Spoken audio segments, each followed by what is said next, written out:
Every decade, somewhere in the world, someone climbs onto a soapbox and declares, well, that's it. America's going down. And yet somehow, after almost a century of decline, America still opens for business every morning, still leads the world, and yes, still brews its coffee way too strong. The Great Depression was supposed to end the American dream. Vietnam was supposed to break the country's spirit. The 2008 crash was supposed to sink Wall Street, and TikTok was supposed to wipe out the nation's attention span. But here we are, still making movies, still launching rockets, and still arguing whether McDonald's or an In-N-Out wins the burger crown. That's the funny thing about America.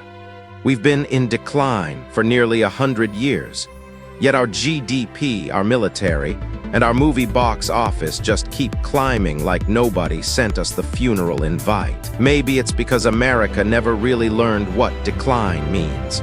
We just call it by another name, reinvention. Americans have this odd reflex. When things fall apart, we don't leave, we rebuild. Leaky roof, add another floor, bankrupt business, start a new one out of fuel, invent a new kind. It's baked into our DNA, this refusal to stay still. And if you really want to understand American power, don't stare at the White House or Wall Street. Look down. At the rivers that never freeze, the endless flat farmland, the twin oceans that make any would-be invader rethink their weekend plans. People have been predicting America's fall since 1930 because they keep forgetting one small detail. Geography doesn't joke around. So before anyone digs an early grave for the eagle, maybe open a map again. Maybe the reason America's never fallen is because America never sits still long enough to fall. Amid the chaos, the caffeine, and the contradictions, one truth keeps percolating. We might be messy, we might be loud, but we're the kind of chaos the world can't live without. If you've ever stared at a world map long enough, you'll see it. America looks like nature's most well-funded project. Two massive oceans hugging it from both sides, a wide, cool continent in the middle, and hundreds of thousands of miles of rivers pumping life through its veins. God may not play favorites, but on that particular day, he was definitely in a good mood. While ancient empires fought over every drop of water and inch of fertile soil, Americans were born in the middle of the world's biggest geographical buffet. Egypt got one Nile. China got the Yellow River with a side of catastrophic flooding. The U.S., we got a whole interconnected river system, flat as a highway and miracle of miracles, no tolls. The Mississippi is the heart. The Missouri, Ohio, and Arkansas rivers are its veins. All flow into the Gulf of Mexico, America's open door to the world, and no permission slip required. Look closer and you'll notice something else. America isn't just protected by nature, it's insulated from most of humanity's drama. To the north, Canada, so polite their deadliest weapon is the word sorry.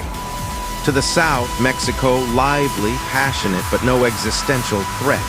East and west, just a whole lot of salt water. In other words, to invade America, you'd need to swim and have $1 billion budget. But America's geography isn't just a fortress, it's a launch pad. From the rocky shores of New England, those first wooden ships found a coastline lined with ready-made harbors. New York, Boston, Baltimore, each one a masterpiece that didn't need an architect. No wonder the Europeans landed here and never really left. Further inland, millions of fertile acres stretch like a golden blanket. One harvest could feed half of Europe through winter. When the world starved, America had surplus. When the world burned, America stayed safe. When the world fractured, America connected, by river, by road, by sheer willpower. In a way, geography was the silent screenwriter that cast America in the lead role. Everything else, economy, technology, culture, was just the post-production on a film nature had already directed. If America were a body, the Mississippi River would be its beating heart. Its pulse feeds everything, from the endless cornfields of the Midwest to the bustling cities that grew along its southern banks. Without the Mississippi, the United States might still be beautiful, but it would be lifeless. The French once called it La Louisiana, a luxury dream sketched into the wilderness. But in 1803, Thomas Jefferson pulled off one of history's greatest got a coupon for that moments. $15 million for more than 2 million square kilometers of land, stretching from the Mississippi River all the way to the Rockies. At today's value, that's about $340 million. Still a bargain so good Amazon Prime would blush. Napoleon, low on cash and high on wars with Britain, sold it like a Parisian pawning his watch. He couldn't have known he'd just sold off the economic heart of the planet and handed Jefferson a ticket straight into the history books. Because that deal didn't just expand America's borders, it rewrote its destiny. That land was flat, fertile, and threaded with rivers leading straight to the Gulf of Mexico. A natural highway system that carried crops, coal, steel, and people from the nation's center to the sea. No asphalt required. In short, America bought land and got the world's best transportation network for free. From St. Louis to New Orleans, thousands of boats carried grain, cotton, and goods downriver. Upstream, ideas, industries, and the American dream flowed back the other way. The country wasn't just united by politics, it was stitched together by water. Ironically, the French sold Louisiana to hurt the British and accidentally helped America surpass them both. From that point on, the U.S. wasn't just richer, it was safer. No European empires at its doorstep, no colonies wedged between coasts, just one continuous continent from the Atlantic to the Rockies, a dream built on solid ground. And Jefferson, he wasn't just a president, he was the man who signed the greatest contract in human history, a deal between humanity and geography, if you had to sum it up. They bought land, but what they really bought was the future, because ever since that day, the Mississippi hasn't just flowed through America's center. It's flowed through America's destiny. If geography is the body, then the U.S. dollar is America's soul, printed in green ink and worshipped in every corner of the planet. After World War II, the world was in ruins except for one country, the United States, victorious, intact, and ready to set the rules. While everyone else was counting rubble, Americans sat down with a clean sheet of paper and rewrote the world's playbook. That meeting was called Bretton Woods. 1944, the moment the dollar became the new gold standard of humanity. From then on, oil, gold, debt, trade, all priced in USD. The world didn't just buy American goods, it used American money to buy everything else. Then in 1971, President Nixon cut the dollar loose from gold. And the strangest thing happened. It didn't fall. It flew higher. Because people realized the dollar's power wasn't in metal, it was in faith. Faith that America would never collapse. And somehow that faith itself made collapse impossible. Sure, critics say the U.S. prints money like it's monopoly, but the line to get it is still around the block. Nations hoard dollars like relics. In God we trust has never sounded truer, except that sometimes God looks a lot like the Federal Reserve, when your currency is the one the whole planet believes in. You're not just a nation, you're the world's bank. Europe has a crisis. Money runs to the US, Asia wobbles, the dollar jumps, and when America itself panics, the world still buys dollars, whispering, at least someone's worse off than us. That's the sweet irony of power. America doesn't need to conquer land, because everyone's already living inside the ecosystem of its currency. If the Mississippi once carried the nation's physical wealth, America's financial system became the river of trust, and every global current flows downstream to it. An economist once joked, "The Roman Empire collected taxes with swords. The American Empire does it with interest rates." A little cynical, maybe, but also kind of true. Geography gave America resources. The dollar turned those resources into authority. So next time you hold a crisp 100 in your hand, don't think of it as money. Think of it as a miniature American flag, quietly waving inside the wallets of the world. In the 19th century, American power flowed down the Mississippi. In the 21st century, it flows through fiber optic cables. Once, the United States built an empire on water. Now it's building a new one on data. One river carried goods, the other carries ideas. Both started in America and then circled the globe. Truth is, America never stopped redrawing the map. It just moved it from the ground to the cloud. Not the fluffy ones in the sky, the server kind. Every click, every photo, every transaction runs through cables, data centers, and networks, most of them American-made. Silicon Valley is the Mississippi of the digital age, a river that flows not with water but with code. Its banks aren't lined with farmers but engineers. And instead of hauling wheat, it moves zeros and ones, the lifeblood of the modern economy. Last century, nations exported cotton, oil, and steel. This one, America exports software, ideas, and algorithms. If the Mississippi made New Orleans a commercial hub, the internet turned California into the planet's brain center. From Silicon Valley, America's data pours out like a digital flood. Facebook connects billions. Google maps human memory. Amazon rewrites what shopping even means. And now AI, made in America, is busy recoding the future itself. China may build the hardware, millions of iPhones at a time, but the software inside, the machine's soul, still speaks with an American accent. U.S. technology isn't just a product, it's an ecosystem, one the whole world has to log into to survive. While other countries scramble for a strategic position on the map, America quietly took the strategic position inside people's minds. No troops required, just a line of code that runs in the right direction. People say, the 20th century belonged to steel, the 21st belongs to silicon. But America never changed its essence, only its pipeline. From the Mississippi to megabytes, it's always done the same thing. When the world builds walls, America builds flow. A flow that never sleeps.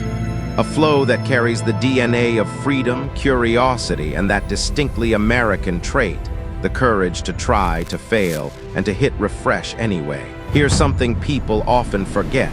The two oceans that once protected America have now become its private highways. Zoom out on a world map and don't just look with your eyes, look with strategy. America sits between the Pacific and the Atlantic like a massive train station for civilization. To the west, the Pacific opens to Asia, the workshop of the world. To the east, the Atlantic reaches Europe, old money in nice clothes. And in the middle, United States, the transfer hub of modern life. In the 19th century, the sea was a border. In the 21st, it's a freeway. And nobody drives that freeway like the U.S. Navy. Because America doesn't just have a navy, it has a fleet of floating nations. Each aircraft carrier is over 300 meters long, 100,000 tons of steel, with thousands on board and dozens of jets ready to take off.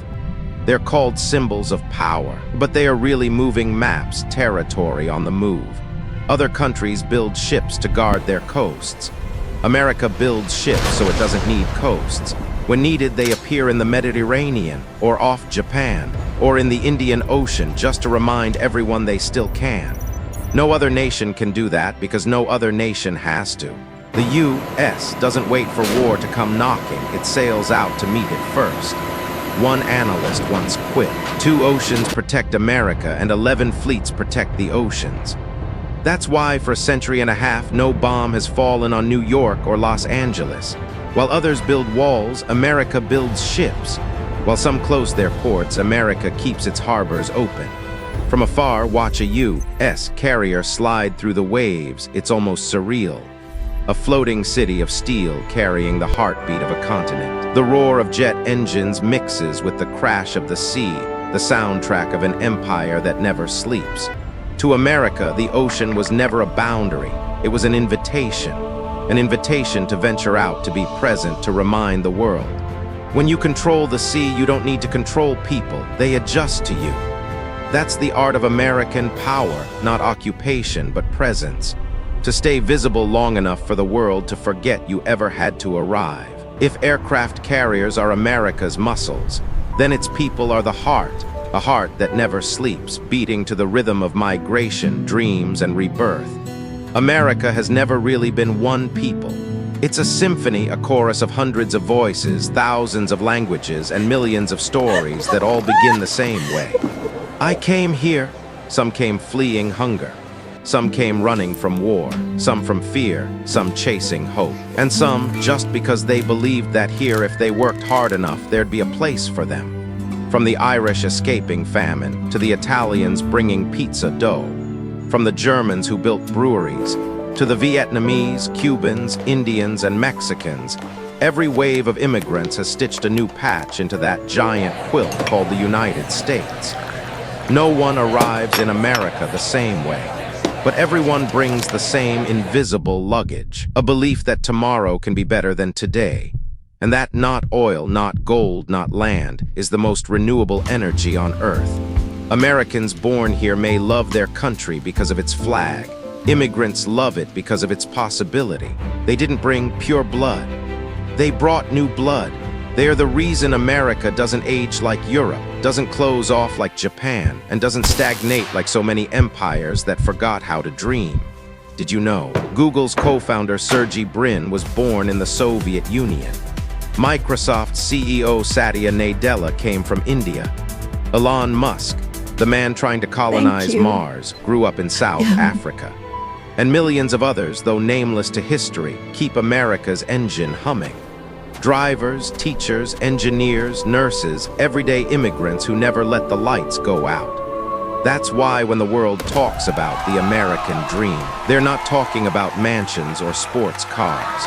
They're talking about the right to begin again without asking permission. History shows empires fall when they close their doors.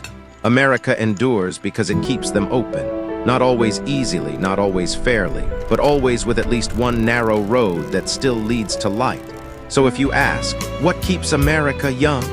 The answer lies in those calloused hands knocking on new doors every morning, speaking imperfect English but with perfect determination. I came here to start over. That's the most beautiful sound in America, a country not perfect, but forever open to one more beginning. If the dollar is the world's currency, then American culture is the world's language. You might not speak English, but you know who Spider-Man is. You might never visit New York, but Times Square still feels familiar. You might ignore US politics, but you've hummed to Elvis sung with Taylor Swift or smiled at Tom Hanks. No empire in history has ever conquered the planet this gently. With movies, music, fast food, and jeans. Hollywood, born in a dusty California valley, became the world's dream factory. Each frame doesn't just entertain, it sells a belief that anyone can be the hero of their own story. While British soldiers once carried muskets to expand their empire, Americans carried cameras. And instead of commanding, they invited. Because who can resist a story with a happy ending? From Hollywood to Netflix, from McDonald's to Marvel, American culture seeps into every street corner. Not because it's perfect, but because it's real, relatable, and knows exactly when to crack a joke. People might argue about Washington's policies, but they still laugh at Friends, still cry over Forrest Gump, still blast Born in the USA when they need a little courage. That's soft power, the kind that doesn't need guns or armies, just empathy and rhythm. And that noisy, colorful pop culture turns out to be America's best diplomat. A movie can shift how a generation sees freedom. A song can travel farther than any speech. America doesn't just export products. It exports possibility, belief, second chances, and the courage to dream. That's why even the critics still wear US sneakers, sing along to US songs, and deep down carry a small piece of the American dream. You don't have to love America, but chances are, at some point, you've lived in the world it created. A true empire doesn't need to conquer land. It just needs to conquer imagination. And in that game, the United States didn't just win. It turned the entire world into its movie theater. No gem shines forever without a scratch. And no dream is so perfect it never keeps you up at night. The American dream, the idea that lifted millions, is also the mirror that forces us to face the flaws we'd rather ignore. We're proud of our freedom, but sometimes that freedom turns into chaos. We talk about opportunity, but some people still drown in bills and double shifts. We call ourselves the land of dreamers, yet we forget not everyone starts from the same line.